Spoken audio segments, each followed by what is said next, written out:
Hi every one, welcome back. ನೀವು ನೋಡ್ತಾ ಇದ್ದೀರಾ student solution YouTube channel. Engineering ಮಾಡ್ಬೋದಾ, ಇಂಜಿನಿಯರಿಂಗ್ ಸೇಫ್ ಇದೆಯಾ, ಇಂಜಿನಿಯರಿಂಗ್ ಜಾಬ್ ಹೆಂಗಿದೆ, ಮಾರ್ಕೆಟ್ ಹೆಂಗಿದೆ, ಅದ್ರ ಬಗ್ಗೆ ತಿಳಿಸ್ಕೊಡ್ತೀನಿ. ಚಾನಲ್ಗೆ ಸಬ್ಸ್ಕ್ರೈಬ್ ಆಗಿ, ವಿಡಿಯೋ ಇಷ್ಟ ಆದ್ರೆ ಲೈಕ್ ಮಾಡಿ. ಪ್ರೆಸೆಂಟ್ ಸಿಚುವೇಶನ್, ಈಗಿನ ಪ್ರೆಸೆಂಟ್ ಸಿಚುವೇಶನ್ ಬಗ್ಗೆ ಹೇಳ್ತಾ ಇದ್ದೀನಿ. ಫ್ಯೂಚರ್ ಅಲ್ಲಿ ಗೊತ್ತಿಲ್ಲ, ಫ್ಯೂಚರ್ ಅಲ್ಲಿ ಇನ್ನೂ ಕೂಡ ಜಾಬ್ ಅಪರ್ಚುನಿಟಿ ಜಾಸ್ತಿ ಸಿಗ್ಬೋದು, ಅಪರ್ಚುನಿಟಿ ಕ್ರಿಯೇಟ್ ಆಗ್ಬೋದು ಅಂತ ಹೇಳ್ತಾ ಇದ್ದಾರೆ. ಪರ್ಟಿಕ್ಯುಲರ್ ಆಗಿ ಫೀಲ್ಡ್ ಮೇಲೆ ನಾವು ಡಿಸೈಡ್ ಮಾಡೋಕ್ಕಾಗೋದಿಲ್ಲ. ಈಗ 2024 ಓದ್ತಾ ಇರೋರು, ನೀವು 2028 ಗ್ರಾಜುಯೇಟ್ ಆಗ್ತೀರಾ. ಆಗ ಸಿಚುವೇಶನ್ ಹೆಂಗಿರುತ್ತೆ ಅಂತ ಗೊತ್ತಿಲ್ಲ. ಐ ಥಿಂಕ್ ಬಿಫೋರ್ ನೀವು ಕಂಪೇರ್ ಮಾಡಿದ್ರೆ ಎಲ್ಲ, ಈಗ ಸಿಟಿ ಬರೆಯೋರು before 2 year 3 year before compare ಮಾಡಿದ್ರೆ ನೀವು ಇಂಜಿನಿಯರಿಂಗ್ಗೆ ಡಿಮ್ಯಾಂಡ್ ಇತ್ತು, ಇಂಜಿನಿಯರಿಂಗ್ಗೆ ಭಾರಿ ಡಿಮ್ಯಾಂಡ್ ಇತ್ತು. ಲಿಟ್ರಲಿ ಕಂಪ್ಯೂಟರ್ ಸೈನ್ಸ್ಗೆ ಅಂತೂ ಇನ್ನೂ ಹ್ಯೂಜ್ ಡಿಮ್ಯಾಂಡ್ ಇತ್ತು ಕಂಪ್ಯೂಟರ್ ಸೈನ್ಸ್ಗೆ. But at the starting stage ಅಂದರೆ 2015 ಇಂದ 20 ಈ ರೇಂಜ್ಗೆ, ಬಿಫೋರ್ ಲಾಕ್ಡೌನ್ ಅನ್ಕೊಳ್ಳಿ, ಬಿಫೋರ್ ಲಾಕ್ಡೌನ್ ರೀಸನ್ ಅಲ್ಲಿ ನೀವು ಬಿಲೀವ್ ಆರ್ ನಾಟ್, CS ಗಿಂತ, ಕಂಪ್ಯೂಟರ್ ಸೈನ್ಸ್ ಗಿಂತ ಅದರ್ ಬ್ರಾಂಚ್ಗಳು, ಮೆಕ್ಯಾನಿಕಲ್ ಆಗಿರ್ಬೋದು, ಸಿವಿಲ್ ಆಗಿರ್ಬೋದು, ಅದರ್ ಬ್ರಾಂಚ್ಗಳಿಗೆ ಹ್ಯೂಜ್ ಡಿಮ್ಯಾಂಡ್ ಇತ್ತು. ಅರ್ಥ ಆಯ್ತಾ? ಈಗ 2024 ಅಲ್ಲಿ ಕಂಪ್ಯೂಟರ್ ಸೈನ್ಸ್ ಇಂಜಿನಿಯರಿಂಗಿಗೆ ಭಾರಿ ಡ್ರಾಬ್ಯಾಕ್ ಆಗಿದೆ. ಭಾರಿ ಡ್ರಾಬ್ಯಾಕ್ ಆಗಿದೆ.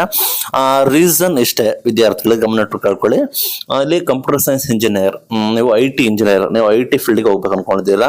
IT ಫೀಲ್ಡ್ ಮೇನ್ ಆಗಿ ಡಿಪೆಂಡ್ ಆಗೋದು, ನಿಮಗೆ ಒಂದೇ ಆಪರ್ಚುನಿಟಿ ಬಂದ್ಬಿಟ್ಟು ನೀವು CS ಮಾಡಿದ್ರೆ, ಕಂಪ್ಯೂಟರ್ ಸೈನ್ಸ್ ಮಾಡಿದ್ರೆ ನಿಮಗೆ ಆಪರ್ಚುನಿಟಿ ಬಂದ್ಬಿಟ್ಟು ಓನ್ಲಿ IT ಫೀಲ್ಡ್ಗೆ ಹೋಗಕ್ಕೆ ಮಾತ್ರ ಆಪರ್ಚುನಿಟಿ ಇರುತ್ತೆ. ಬಟ್ ಅದರ್ ಫೀಲ್ಡ್ಗಳಿಗೆ ಹೋಗೋದು ಕಷ್ಟ. ಅದರ್ ಫೀಲ್ಡ್ ಅಂದ್ರೆ ಸಿವಿಲ್ ಫೀಲ್ಡ್ ಆಗಿರ್ಬೋದು, ಮೆಕ್ ಫೀಲ್ಡ್ ಆಗಿರ್ಬೋದು, ಎಲೆಕ್ಟ್ರಿಕಲ್ ಅಂಡ್ ಎಲೆಕ್ಟ್ರಾನಿಕ್ಸ್ ಫೀಲ್ಡ್ಗೂ ಕೂಡ ಭಾರಿ ಕಷ್ಟ ಇದೆ. ನಾಟ್ ಈಸಿಯಾಗಿ ನೀವು ಪಾರ್ಟಿಸಿಪೇಟ್ ಮಾಡೋದಕ್ಕೆ ಆಗೋದಿಲ್ಲ. ಇದು main drawback of computer science engineers. ಅದರದೇನು ಬೇರೆ ಇಂಜಿನಿಯರ್ ಹೇಳ್ತೀನಿ. ಫಾರ್ ಎಕ್ಸಾಂಪಲ್ ಮೆಕ್ ತಗೊಳ್ಳಿ, ಸಿವಿಲ್ ತಗೊಳ್ಳಿ, END ತಗೊಳ್ಳಿ, EC ತಗೊಳ್ಳಿ, ಯಾವುದೇ ಬ್ರಾಂಚ್, ಕೆಮಿಕಲ್ ತಗೊಳ್ಳಿ, ಯಾವುದೇ ಬ್ರಾಂಚ್ ಕೂಡ CSಗೆ ಬರ್ಬೋದು, ಕಂಪ್ಯೂಟರ್ ಸೈನ್ಸ್ಗೆ ಬರ್ಬೋದು. ಅವರು ಕೂಡ ಟ್ರೈ ಮಾಡಿ, ಅವರು ಕೂಡ ನಾನು ಕೂಡ ಸಾಫ್ಟ್ವೇರ್ ಇಂಜಿನಿಯರ್ ಆಗಬೇಕು ಅಂತ ಹೇಳಿ ಅವರು ಕೂಡ ಟ್ರೈ ಮಾಡ್ತಾರೆ. ಇದೇ ಮೇಜರ್ ಡ್ರಾಬ್ಯಾಕ್. ಅವರು ಕೂಡ ಕೋರ್ಸ್ ಮಾಡ್ತಾರೆ, ಅವರು ಕೂಡ ಆಪರ್ಚುನಿಟಿ ಕ್ರಿಯೇಟ್ ಮಾಡ್ಕೊಳ್ತಾರೆ, ರೆಫರೆನ್ಸ್ ಮಾಡ್ಕೊಳ್ತಾರೋ ಏನೋ ಹೋಗ್ತಾರೆ, ಜಾಬ್ ತಗೊಳ್ತಾರೆ. ಅದು ಕೂಡ ಮೇನ್ ಆಗಿ ಕಂಪ್ಯೂಟರ್ ಸೈನ್ಸ್ ಬಂದ್ಬಿಟ್ಟು ಡ್ರಾಬ್ಯಾಕ್ ಆಗಿದೆ. ಆಸ್ ಎ ನೌ ಸಿಚುವೇಶನ್, ಈಗ ಈ ವರ್ಷದ ಪ್ರಕಾರ 2024 ಅಲ್ಲಿ ಕಂಪ್ಯೂಟರ್ ಸೈನ್ಸ್ಗೆ ಭಾರಿ ಡ್ರಾಬ್ಯಾಕ್ ಆಗಿದೆ ಅಂತ ಹೇಳ್ಬೋದು ಕಂಪ್ಯೂಟರ್ ಇಂಜಿನಿಯರ್ಸ್ಗೆ. ಯಾಕಂದ್ರೆ ರೆಸಿಷನ್ ಇದೆ. ರೆಸಿಷನ್ ಅಂದ್ರೆ ನಿಮಗೆ ಅರ್ಥ ಮಾಡಿಸ್ತೀನಿ. ಇಲ್ಲಿ ಒಂದು ಕಂಪ್ನಿ, ಫಾರ್ ಎಕ್ಸಾಂಪಲ್ ಯಾವುದೋ ಒಂದು ಕಂಪ್ನಿ ಇದೆ ಅನ್ಕೊಳ್ಳಿ, ಆ ಕಂಪ್ನಿ ಗ್ರೋ ಆಗಬೇಕು, ನಡಿಬೇಕು ಅಂದ್ರೆ ಅಲ್ಲಿ ನಿಮಗೆ ಪ್ರಾಜೆಕ್ಟ್ಗಳು ಬೇಕಾಗುತ್ತೆ. ಫಾರ್ ಎಕ್ಸಾಂಪಲ್ ಸಾಫ್ಟ್ವೇರ್ ಇಂಜಿನಿಯರ್, ನೀವು ಆ್ಯಪ್ ಡೆವಲಪ್ಮೆಂಟ್ ಮಾಡ್ತಿರೋ, ವೆಬ್ಸೈಟ್ ಡೆವಲಪ್ಮೆಂಟ್ ಮಾಡ್ತಿರೋ, ಎಲ್ಲ ನೀವು ಅಪ್ಲಿಕೇಶನ್ ಡೆವಲಪ್ಮೆಂಟ್ ಮಾಡ್ತೀರಾ, ಎಲ್ಲ ಮಾಡ್ತೀರಾ, ನಿಮಗೆ ಜಾಸ್ತಿ ಪ್ರಾಜೆಕ್ಟ್ಗಳು ಬರಬೇಕಾಗುತ್ತೆ. ಪ್ರಾಜೆಕ್ಟ್ಗಳು ನಿಮ್ಮ ಕ್ಲೈಂಟ್ಸ್ ಇಂದ ನಿಮಗೆ ಪ್ರಾಜೆಕ್ಟ್ ಕೂಡ ಬರಬೇಕಾಗುತ್ತೆ. ಇಲ್ಲಿ ಮೇಜರ್ ಆಗಿ ನಮ್ಮ ಇಂಡಿಯಾದಲ್ಲಿ ಪ್ರಾಜೆಕ್ಟ್ಗಳು ಕೂಡ ಬರೋಕ್ಕಿಂತ ಫಾರಿನ್ ಕಂಟ್ರಿಗಳಿಂದ ನಿಮಗೆ ಪ್ರಾಜೆಕ್ಟ್ಗಳು ಬರೋದು ಹೆಚ್ಚಿಗೆ ಆಗಿರ್ತದೆ. ಬಟ್ ರೆಸಿಷನ್ ಇರೋ ಕಾರಣ ಲ್ಯಾಕ್ ಆಫ್ ಪ್ರಾಜೆಕ್ಟ್ಗಳು ಕೂಡ ಇದಾವೆ, ಪ್ರಾಜೆಕ್ಟ್ಗಳು ಕೂಡ ಇಲ್ಲ. ಅದೇ ರೀತಿ ಫಾರಿನ್ ಇನ್ವೆಸ್ಟ್ಮೆಂಟ್ ಕೂಡ ಇಲ್ಲ. ಹಾಗಾಗಿ ಸಿಚುವೇಶನ್ ಬಂದ್ಬಿಟ್ಟು ವೆರಿ ರಾಂಗ್ ಆಗಿದೆ. As a present. ಅಂದ್ರೆ ಕಂಪ್ನಿ, ನಿಮಗೆ ಗೊತ್ತಿರೋಗೆ ಆಸ್ ಯೂಶುವಲ್, ನಿಮಗೆ ಒಂದು ಕಂಪ್ನಿ ನಡಿಬೇಕಂದ್ರೆ ಅಂದ್ರೆ ಕಂಪ್ನಿ ಉದ್ಧಾರ ಆದ್ರೆ ಮಾತ್ರ ಎಂಪ್ಲಾಯ್ಸ್ ಚೆನ್ನಾಗಿ ಸ್ಯಾಲ್ರಿ ಕೊಡ್ಬೋದು. ಉದ್ಧಾರ ಆಗ್ಲಿಲ್ಲ ಅಂದ್ರೆ ಇರೋರ್ನು ಕಿತ್ತು ಬಿಸಾಕ್ತಾರೆ. ಜ್ಞಾಪನ ನೋಡ್ಕೊಳ್ಳಿ. ಒಂದು ಕಂಪ್ನಿ ಗ್ರೋ ಆಗ್ಬೇಕಂದ್ರೆ ಒಳ್ಳೆ ಕಂಪ್ನಿ ಚೆನ್ನಾಗಿ ಒಳ್ಳೆ ಇನ್ಕಮ್ ನ ಪಡ್ಕೊಂಡ್ರೆ, ಇನ್ ಕೇಸ್ ಆಫ್ ಮನಿ ಒಳ್ಳೆ ಇನ್ಕಮ್ ನ ಪಡ್ಕೊಂಡ್ರೆ ಆರಾಮಾಗಿ ದೇ ಸರ್ವೈವ್. ಅದರ್ವೈಸ್ ರಿಸೆಷನ್ ಆಗಿ ಕಿತ್ತಾಕ್ತಾರೆ. ಬಟ್ ಈ ವರ್ಷ ಏನಾಗಿದೆ ಅಂದ್ರೆ ಸಾಕಷ್ಟು ಜನನ ಕಿತ್ತಾಕಿದ್ದಾರೆ. ಮೆನಿ ಪೀಪಲ್ಸ್ ನ ಕಂಪ್ನಿಯಿಂದ ತೆಗೆದಾಕಿದ್ದಾರೆ. ಅದು ಕೂಡ ಮೇನ್ ಡ್ರಾಬ್ಯಾಕ್ ಆಗಿರುತ್ತೆ. ಲಿಟರಲಿ ಈ ವರ್ಷ ಜಾಬ್ ಆಪರ್ಚುನಿಟಿ ತೀರಾ ಕಡಿಮೆ. IIT ಅವರು ಕೂಡ, ನೀವು ಬಿಲೀವ್ ಆರ್ ನಾಟ್, IIT ಅವರು ಕೂಡ 3 lakh 4 lakh 6 lakh per annum ಸ್ಯಾಲ್ರಿಗೋಸ್ಕರ ಹೋಗ್ತಾ ಇದಾರಂತೆ. ಅವ್ರಿಗೂ ಕೂಡ 60% ಬಂದ್ಬಿಟ್ಟು ಡ್ರಾಬ್ಯಾಕ್ ಆಗಿದೆ ಸ್ಯಾಲ್ರಿ. ಆಯ್ತಾ? ಅದಕ್ಕೋಸ್ಕರ ದಯವಿಟ್ಟು ಯೋಚನೆ ಮಾಡಿ. ಫ್ಯೂಚರ್ ಅಲ್ಲಿ ಹೆಂಗೆ ಅಂತ ಗೊತ್ತಿರಲ್ಲ. ಈಗ ಭಾರಿ ಕಷ್ಟ ಇದೆ ಸರ್ವೆ ಆಗೋದಕ್ಕೆ. ಬಟ್ ನಿಮಗೆ ನೋಡೋದಾದ್ರೆ, if you are really talented ಆಗಿ ಲಕ್ ಇದ್ದಿ, ನೀವು ಚೆನ್ನಾಗಿ ಇಂಟರ್ವ್ಯೂ ಅಟೆಂಡ್ ಮಾಡಿ, ನೀವು ಟಾಪ್ ಸ್ಕಿಲ್ ಅಲ್ಲಿ ಇದ್ದಿ, ಅಥವಾ ಟಾಪ್ ಕಾಲೇಜಲ್ಲಿ ಇದ್ರು ಕೂಡ ಅಲ್ಲಿ ನಿಮಗೆ ಪ್ಲೇಸ್ಮೆಂಟ್ ಆಪರ್ಚುನಿಟಿ ಸಿಕ್ಕು, ನೀವು ಮೂವ್ ಆದ್ರೆ ನೀವು ಮಾಡಬಹುದು. ಲಿಟರಲಿ ಕಂಪ್ಯೂಟರ್ ಇಂಜಿನಿಯರಿಂಗ್ ಬಗ್ಗೆ ಮಾಡ್ತಾ ಇದ್ದೀನಿ, ಮಾಡಬಹುದು. ಬಟ್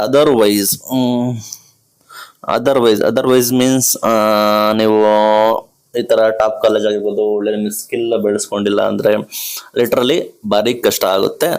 ನೀವು ತಿಳ್ಕೊಬೇಕು ಇದನ್ನ. ಆಫ್ಟರ್ ನೀವು ಗೋಯಿಂಗ್ ಟು ಇಂಜಿನಿಯರಿಂಗ್ ನೀವು ಯೋಚನೆ ಮಾಡಬೇಕು, ಕಂಪ್ಯೂಟರ್ ಸೈನ್ಸ್ ಇಂಜಿನಿಯರ್ಸ್ ಯೋಚನೆ ಮಾಡಬೇಕು ಈ ರೀತಿ. ಅಥವಾ ನಿಮ್ದು ಏನ್ ಮೇಜರ್ ಡ್ರಾಬ್ಯಾಕ್ ಅಂದ್ರೆ ನೀವು CS ಇಂದ ಬೇರೆ ಫೀಲ್ಡ್ ಹೋಗಕ್ ಆಗೋದಿಲ್ಲ, ಕಂಪ್ಯೂಟರ್ ಸೈನ್ಸ್ಗೆ ಹೋಗಬೇಕಾಗುತ್ತೆ. ಅದರ್ ದೆನ್ IT ಫೀಲ್ಡ್ ಬಿಟ್ಬಿಟ್ಟು ನೀವು ಬೇರೆ ಫೀಲ್ಡ್ ಗಳನ್ನ ನೋಡ್ಕೋಬೇಕಾಗುತ್ತೆ. ಲಿಟ್ರಲಿ ಇದೊಂದು ಮೇಜರ್ ಡ್ರಾಬ್ಯಾಕ್ ಆಗ್ಬೋದು. ಬಟ್ ನೀವು ಇದೊಂದು ಚಾಯ್ಸ್ ಇಟ್ಕೊಳ್ಳಿ. ಬಟ್ ನೀವು ನಾರ್ಮಲ್ ಡಿಗ್ರಿ ತರ ನೀವು ಓದ್ತೀನಿ ಅಂದ್ರೆ ಇಂಜಿನಿಯರಿಂಗ್ ನೀವು ಆರಾಮಾಗಿ ಮಾಡ್ಕೋಬಹುದು, no problem. As a present situation ಬಂದ್ಬಿಟ್ಟು ಭಾರಿ ಕಷ್ಟ ಇದೆ as a computer science students ಗಳಿಗೆ. Other than computer science students ಗಳಿಗೆ ಬರ್ತೀನಿ. ಮೆಕ್ಕು, ಸಿವಿಲ್, ಎಲೆಕ್ಟ್ರಾನಿಕ್ಸ್ ಬರ್ತೀನಿ. ಇದಕ್ಕೆ ಪರ್ಟಿಕ್ಯುಲರ್ಲಿ ಎಲೆಕ್ಟ್ರಾನಿಕ್ಸ್ ಫೀಲ್ಡ್ ಅಲ್ಲಿ ಪರ್ಟಿಕ್ಯುಲರ್ಲಿ ಅಲ್ಲಿ ನೀವು ನೋಡೋದಾದ್ರೆ ಅಲ್ಲಿ ಎಂಬೆಡ್ ಸಿಸ್ಟಮ್ ಅಂತ ಬರುತ್ತೆ, ನಾನಾ ರೀತಿ ಬೇರೆ ಬೇರೆ ಅದರ್ ಕಾನ್ಸೆಪ್ಟ್ ಬರುತ್ತೆ. ನೀವು ಆ ಕಾನ್ಸೆಪ್ಟ್ ಮುಖಾಂತರ ನೀವು ಚೆನ್ನಾಗಿ ಕೋರ್ಸ್ ಮುಖಾಂತರ ಅಥವಾ ಚೆನ್ನಾಗಿ ನಾಲೆಜ್ ಪಡ್ಕೊ ಮುಖಾಂತರ ಹೋದ್ರೆ ನಿಮಗೆ ಒಳ್ಳೆ ಸ್ಯಾಲರಿಯನ್ನು ಕೂಡ ನೀವು ಎಲೆಕ್ಟ್ರಾನಿಕ್ಸ್ ಫೀಲ್ಡ್ ಅಲ್ಲಿ ಎಲೆಕ್ಟ್ರಿಕಲ್ ಫೀಲ್ಡ್ ಅಲ್ಲಿ ನೀವು ತಗೋಬಹುದು. ಅದರದ್ದೇನು ನಿಮಗೆ ನಾರ್ಮಲ್ ಆಗಿ ಜಾಬ್ ಆಪರ್ಚುನಿಟಿ ಚೆನ್ನಾಗಿದೆ.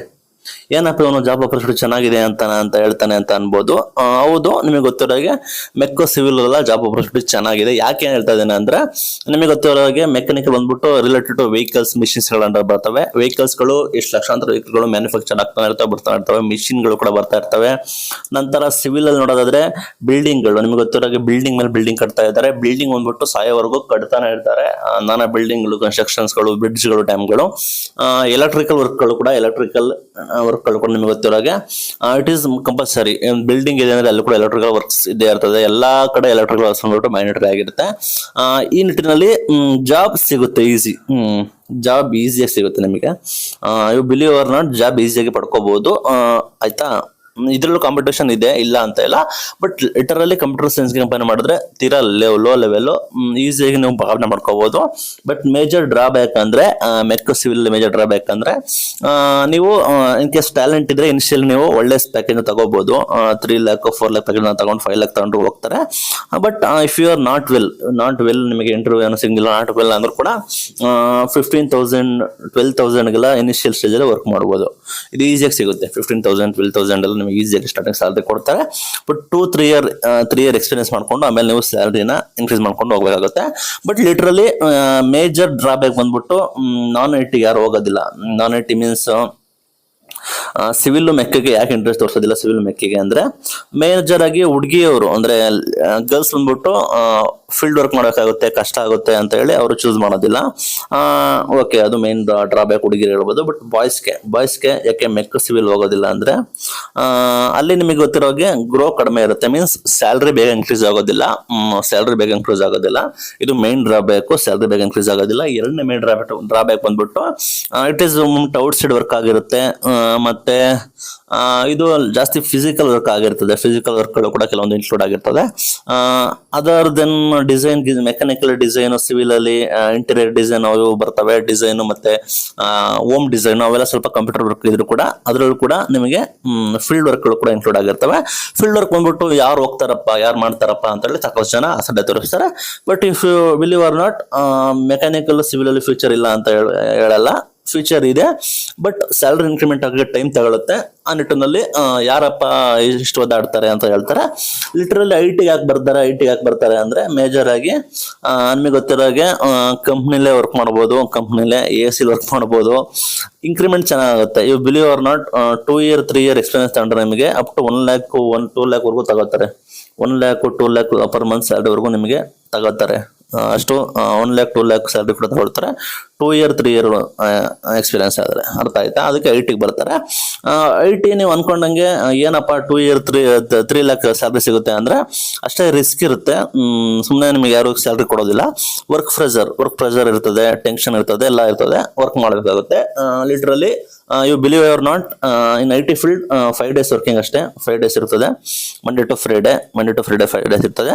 But approximate minimum 10 hour per day ಇದ್ದೇ ಇರ್ತದೆ. 10 hour ಮಿನಿಮಮ್ ಮಿನಿಮಮ್ ಇದ್ದೇ ಇರ್ತದೆ. 10 ಅವರ್ ಕಡಿಮೆ ಅನ್ಕೋತೀನಿ, ನನಗೆ ತಿಳಿದಿರೋ ಪ್ರಕಾರ ಇದೇ ಇರ್ತದೆ. ಆದ್ರೆ IT ನಿಮಗೆ ಗೊತ್ತಿರೋಗೆ compare to mech civil E&E compare ಮಾಡಿದ್ರೆ ಇಂಟರ್ವ್ಯೂ ಬಂದ್ಬಿಟ್ಟು ಭಾರಿ ಕಷ್ಟ ಇದೆ. ಪ್ರೆಸೆಂಟ್ ಬಂದ್ಬಿಟ್ಟು 5 ರೌಂಡ್ 6 ರೌಂಡ್ ಎಲ್ಲ ಕಂಡಕ್ಟ್ ಮಾಡ್ತಾ ಇದ್ದಾರೆ. ಲೆಸ್ ಜಾಬ್ ಆಪರ್ಚುನಿಟಿ ಇದೆ, ಪ್ರಾಜೆಕ್ಟ್ಗಳೆಲ್ಲ ರೆಸಿಷನ್ ಇದೆ. ಈ ನಿಟ್ಟಿನಲ್ಲಿ ಸ್ವಲ್ಪ ಜಾಬ್ ತೊಳೋದು ಕಷ್ಟ ಇದೆ. ಮಾರ್ಕೆಟ್ ಕೂಡ ಕಡಿಮೆ ಇದೆ. ಈಗ ಸ್ವಲ್ಪ ಬೂಮ್ ಆಗ್ತಿದೆ ಅಂತ ಹೇಳ್ತಾ ಇದ್ದಾರೆ. ಬೂಮ್ ಆಗ್ತದೆ, ಇಂಕ್ರಿಮೆಂಟ್ ಆಗ್ತದೆ, ಬೂಮ್ ಆಗ್ತದೆ ಅಂತ ಹೇಳ್ತಾರೆ. ಬಟ್ ಲಿಟರಲಿ ಕಷ್ಟ ಇದೆ, ಅರ್ಥ ಆಯ್ತಾ? ಮೇನ್ ಆಗಿ ಈ ತರ ಇದೆ. ಇಲ್ಲಿ ನಿಮಗೆ ಏನಂದ್ರೆ ಮೇಜರ್ ಡ್ರಾಬ್ಯಾಕ್ IT ಎಲ್ಲರೂ ಕೂಡ ಬರ್ತಾರೆ, ಎಲ್ಲಾ ಬ್ರಾಂಚಸ್ ಕೂಡ ಬರ್ತಾರೆ, ಆಲ್ ಬ್ರಾಂಚಸ್ ಕೂಡ ಬರ್ತಾರೆ, ಆಲ್ ಓವರ್ ಇಂಡಿಯಾ ಕೂಡ ಪಾರ್ಟಿಸಿಪೇಟ್ ಮಾಡ್ತಾರೆ. ಆ ನಿಟ್ಟಿನಲ್ಲಿ ಲೋಕಲಿ ಕಷ್ಟ ಆಗಿದೆ. ನೀವು ಇನ್ ಕೇಸ್ ಡಿಪ್ಲೊಮಾ ಆಗಿರ್ಬೋದು, ಮತ್ತೆ ನೀವು ಬೇರೆ ಕೋರ್ಸ್ಗಳು ಕೂಡ ಮಾಡಿದ್ರೆ ನೀವು ಲೋಕಲ್ ವರ್ಕ್ ಮಾಡ್ಬೋದು. ಲೋಕಲ್ ಮೀನ್ಸ್ ಫಾರ್ ಎಕ್ಸಾಂಪಲ್ ಹೇಳ್ತಾ ಇದ್ದೀನಿ, ಫಾರ್ ಎಕ್ಸಾಂಪಲ್ ಮೈಸೂರಲ್ಲಿ IT ಕಂಪ್ನಿಗಳು ಇದಾವೆ, ಕಡಿಮೆ ಇದಾವೆ. ನೀವು ಮೈಸೂರಲ್ಲಿ ಕೂಡ ನಾನ್ IT ಕಂಪ್ನಿಗಳು ಇಂಡಸ್ಟ್ರಿಗಳಲ್ಲಿ ನೀವು ಆರಾಮಾಗಿ ವರ್ಕ್ ಮಾಡ್ಬೋದು. ಬಟ್ ಇವಾಗ ಕಮ್ ಟು IT, ನೀವು ಎಲ್ಲೇ ಇರಿ ಕರ್ನಾಟಕದಲ್ಲಿ, ಬೀದರ್ ಇರಿ, ಗುಲ್ಬರ್ಗ ಇರಿ, ಹುಬ್ಳಿ ಇರಿ, ಧಾರವಾಡ ಇರಿ, ಹಾಸನ ಇರಿ, ಯು ಮಸ್ಟ್ ಕಮ್ ಟು ಬ್ಯಾಂಗ್ಳೂರಲ್ಲೇ ಬರ್ಬೇಕಾಗತ್ತೆ. ಅದು ಒಂದು ಮೇಜರ್ ಇದಾಗಿರುತ್ತದೆ. ಹಂಗಾಗಿ IT ಪಾರ್ಟಿಸಿಪೇಟ್ ಮಾಡೋರು ಭಾರಿ ಜಾಸ್ತಿ ಆಗ್ತಾರೆ. ಬರೋರೆಲ್ಲ ಬಂದ್ಬಿಟ್ಟು IT ಬೇಕು ಅಂತ ಹೊರಡು ಬರ್ತಾರೆ. ಅದು ಮತ್ತೆ ಜಾಬ್ ಮಾರ್ಕೆಟ್ ಕೂಡ ಡೌನ್ ಆಗಿದೆ, ರೆಸಿಷನ್ ಇದೆ, ಪ್ರಾಜೆಕ್ಟ್ಗಳಿಲ್ಲ, ಏನಿಟ್ಟಲ್ಲಿ ತೊಂದರೆ ಆಗ್ತದೆ. ಅರ್ಥ ಆಯ್ತಾ? ಡಿಸೈಡ್ ಮಾಡಿ, ನೀವು IT ಗೆ ಹೋಗ್ಬೇಕು, ಸರ್ವೇ ಆಗಬೇಕು ಅಂದ್ರೆ ಕಷ್ಟ ಇದೆ. ಪ್ರೆಸೆಂಟ್ ಜನರೇಷನ್ ಕಷ್ಟ ಇದೆ. If you are lucky means ನೀವು ಚೆನ್ನಾಗಿ ಓದ್ತೀನಿ, ಚೆನ್ನಾಗಿ ಸ್ಕಿಲ್ನ ಡೆವಲಪ್ಮೆಂಟ್ ಮಾಡ್ತೀನಿ, ಇಂಟರ್ವ್ಯೂ ಚೆನ್ನಾಗಿ ಅಟೆಂಡ್ ಮಾಡ್ತೀನಿ, ಕೋಡಿಂಗ್ ಚೆನ್ನಾಗಿ ಮಾಡ್ತೀನಿ, ಎಷ್ಟೇ ಕಷ್ಟ ಇದ್ರೂ ಅಟೆಂಡ್ ಮಾಡ್ತೀನಿ ಅನ್ನೋದನ್ನು ಟ್ರೈ ಮಾಡಬಹುದು. ಅದರದೇನು IT ಬಂದ್ಬಿಟ್ಟು ಪ್ರೆಸೆಂಟ್ ಸಿಚುವೇಶನ್ ಅಲ್ಲಿ ಭಾರಿ ಕಷ್ಟ ಇದೆ ಸರ್ವೈವ್ ಆಗೋದು. ಅರ್ಥ ಆಯ್ತಾ? ನಂತರ ಇಂಜಿನಿಯರ್ಸ್ ಬಗ್ಗೆ ಮಾತಾಡ್ತೀನಿ. ಬಿಲೀವ್ ಆರ್ ನಾಟ್, ಇಂಜಿನಿಯರಿಂಗ್ ಬಂದ್ಬಿಟ್ಟು ಹೆವಿ ಔಟ್ಪುಟ್ ಆಗ್ತಾ ಇದೆ ವರ್ಷ around 10 lakh plus up to 15 to 20 lakh ಇಂಡಿಯಾದಲ್ಲಿ 15 ರಿಂದ 20 ಲಕ್ಷ ಜನ ಪರ್ ಇಯರ್ ಇಂಜಿನಿಯರಿಂಗ್ ಅಲ್ಲಿ ಔಟ್ಪುಟ್ ಆಗ್ತಾರೆ. ಔಟ್ಪುಟ್ ಮೀನ್ಸ್ ಡಿಗ್ರಿ ಗ್ರಾಜುಯೇಟ್ ಆಗ್ತಾರೆ, ಡಿಗ್ರಿ ಪಾಸ್ ಆಗ್ತಾರೆ. 15 ರಿಂದ 20 ಲಕ್ಷ, 30 ಲಕ್ಷದವರೆಗೂ ಹೋಗ್ತದೆ. ಅದರಲ್ಲಿ 60% ಜನ ಅನ್ಎಂಪ್ಲಾಯ್ಡ್, 3% ಹತ್ರ ನಿಯರ್ಲಿ ಅನ್ಎಂಪ್ಲಾಯ್ಡ್, ನಿರುದ್ಯೋಗಿಗಳು ಕೂಡ ಆಗ್ತವೆ. ಅವರಿಗೆ ಸ್ಕಿಲ್ ಇಲ್ವಾ, ಜಾಬ್ ಮಾರ್ಕೆಟ್ ಇಲ್ವಾ, ಈ ತರ ರೆಸಿಷನ್ ಇದೆಯಾ, ಅವರಿಗೆ ಇಂಟ್ರೆಸ್ಟ್ ಇಲ್ವಾ, ಎಲ್ಲಾ ರೀಸನ್ ನೋಡ್ಕೊಂಡು 60% ಜನ ಅನ್ಎಂಪ್ಲಾಯ್ಡ್ ಆಗ್ತಾರೆ. ಕರ್ನಾಟಕದ ನೋಡೋದಾದ್ರೆ, ಸ್ಟೇಟ್ ಆಫ್ ಕರ್ನಾಟಕದ ನೋಡೋದಾದ್ರೆ ಕರ್ನಾಟಕದಲ್ಲಿ ಅರೌಂಡ್ 1 lakh ಪ್ಲಸ್ ಜನ ಗ್ರಾಜುಯೇಟ್ ಆಗ್ತಾರೆ, 1 ಲಕ್ಷಕ್ಕಿಂತ ಅಧಿಕ ಜನ ಗ್ರಾಜುಯೇಟ್ ಆಗ್ತಾರೆ. ಸೇಮ್ ಡೇಟಾ ತೋರಿಸ್ತಾ ಇದ್ದಾರೆ. ಅಪ್ ಟು 60% ಜನ ಅನ್ಎಂಪ್ಲಾಯ್ಡ್ ಆಗಿರ್ತಾರೆ. ಇಂಜಿನಿಯರ್ಸ್ 60% ಅನ್ಎಂಪ್ಲಾಯ್ಡ್ ಆಗಿರ್ತಾರೆ. ಅನ್ಎಂಪ್ಲಾಯ್ಡ್ ಅಂದ್ರೆ ಅವರು ಅದರದ್ದೇನು ಇಂಜಿನಿಯರಿಂಗ್ ಬಿಟ್ರೆ ಅದರದ್ದೇನು ಎಲ್ಲಾ ಬೇರೆ ಫೀಲ್ಡ್ ಗಳಲ್ಲಿ ಕೂಡ ವರ್ಕ್ ಮಾಡ್ತಾರೆ. ಬಿಲೀವ್ ಆರ್ ನಾಟ್, IAS ಜಾಸ್ತಿ ಪಾಸ್ ಮಾಡೋರು ಕೂಡ ಇಂಜಿನಿಯರ್ಸ್ ಆಗಿರ್ತಾರೆ. ಎಲ್ಲಾ ಫೀಲ್ಡ್ ಕೂಡ ಇಂಜಿನಿಯರ್ಸ್ ಕೂಡ ಇರ್ತಾರೆ. ಹೋಟೆಲ್ ಇಂದ ಹಿಡಿದು ಎಲ್ಲಾ ಫೀಲ್ಡ್ ಕೂಡ ಇಂಜಿನಿಯರ್ಸ್ ಕೂಡ ಇರ್ತಾರೆ. ಅರೌಂಡ್ 60% ಅನ್ಎಂಪ್ಲಾಯ್ಡ್ ಬಂದ್ಬಿಟ್ಟು ಇಂಜಿನಿಯರ್ಸ್ ಆಗಿದ್ದಾರೆ. ಇಟ್ ಈಸ್ ಲಿಟರಲಿ ಡ್ರಾಬ್ಯಾಕ್ ಅಂತ ಹೇಳ್ಬೋದು. ಎಷ್ಟು ಜನ ಆಗಿರ್ತಾರೆ. ನಿಮಗೆ ಸ್ಟೂಡೆಂಟ್ಸ್ ಗಳಿಗೆ ಹೇಳ್ತಾ ಇರೋದು, ನೋಡ್ಕೊಂಡು ಚೂಸ್ ಮಾಡಿ ಏನು ನೀವು ಕೆರಿಯರ್ ಚೂಸ್ ಮಾಡಬೇಕು ಅಂತ. ಎಲ್ಲರೂ ಕೂಡ CS ಹೋಗ್ತಾರೆ ಅಂತ ಹೇಳಿದ್ರೆ ಕಷ್ಟ ಇದೆ. ಪ್ರೆಸೆಂಟ್ಲಿ ಈಗಲೇ ಕಷ್ಟ ಇದೆ. ಬರೋರೆಲ್ಲ ಕಂಪ್ಯೂಟರ್ ಸೈನ್ಸ್ ಗೆ ಬರ್ತಾ ಇದ್ದಾರೆ, ಕಷ್ಟ ಇದೆ. ಬಟ್ ನೆಕ್ಸ್ಟ್ ನೀವು ಹೋಗ್ತಾ ಹೋದ್ರೆ ಎಲ್ಲರೂ ಕೂಡ ಕಾಂಪಿಟೇಷನ್ ಜಾಸ್ತಿ, ಕಾಂಪಿಟೇಟರ್ಸ್ ಆಗ್ತಾರೆ. ಬಟ್ ಫ್ಯೂಚರ್ ಚೆನ್ನಾಗಿದೆ ಕಂಪ್ಯೂಟರ್ ಸೈನ್ಸ್. ನಾನು ಹೇಳ್ತೀನಿ ಫ್ಯೂಚರ್ ಚೆನ್ನಾಗಿದೆ. ನೀವು ಒಂದ್ಸಲ ನೀವು ಹೋಗ್ಬಿಟ್ಟು ಒಂದು ಜಾಬ್ನ ಪಡ್ಕೊಂಡು ನೀವು ಅಲ್ಲಿ ಕಷ್ಟನೋ ಸುಖನೋ, ವರ್ಕ್ ಟೆನ್ಷನ್, ಪ್ರೆಷರ್ ಎಲ್ಲ ಅಟೆಂಡ್ ಮಾಡ್ಕೊಂಡು 2 year 3 year 4 year ಎಕ್ಸ್ಪೀರಿಯನ್ಸ್ ತಗೊಂಡ್ರೆ ಒಳ್ಳೆ ಸ್ಯಾಲರಿನ ಪಡ್ಕೋಬಹುದು. ಅದಂತೂ ನಿಜ. ಬಟ್ ಹೋಗೋದು ಕಷ್ಟ ಇದೆ. ಅಂದ್ರೆ ಆಪರ್ಚುನಿಟಿ ಇಲ್ಲ, ಜಾಬ್ ಮಾರ್ಕೆಟ್ ಇಲ್ಲ, ರೆಸಿಷನ್ ಇದೆ, ಎಲ್ಲಾ ರೀಸನ್ ಕೂಡ ಇದಾವೆ. ಆ ನಿಟ್ಟಿನಲ್ಲಿ ಕಷ್ಟ ಇದೆ ಜಾಬ್ ತಗೊಳ್ಳೋದು. ಪ್ರೆಸೆಂಟ್ ಸಿಚುವೇಶನ್ ಕಷ್ಟ ಇದೆ. ನೀವು ಹೊಸೊಬ್ರು 28ಗೆ ಬರ್ತೀರಾ, 28ಗೆ ಗ್ರಾಜುಯೇಟ್ ಆಗ್ತೀರಾ, ನೀವು ಇನ್ನು ಕೂಡ ಟೈಮ್ ಇದೆ, ಯೋಚನೆ ಮಾಡಿ. ಬಸ್ ಈಗೆಲ್ಲ ಪ್ರೆಸೆಂಟ್ ಯಾರು ಇದ್ದಾರೆ ಅವರಿಗೆ ಬಹಳ ಕಷ್ಟ ಆಗುತ್ತೆ. ಇದು ಇವತ್ತಿನ ವಿಡಿಯೋ. Thank you.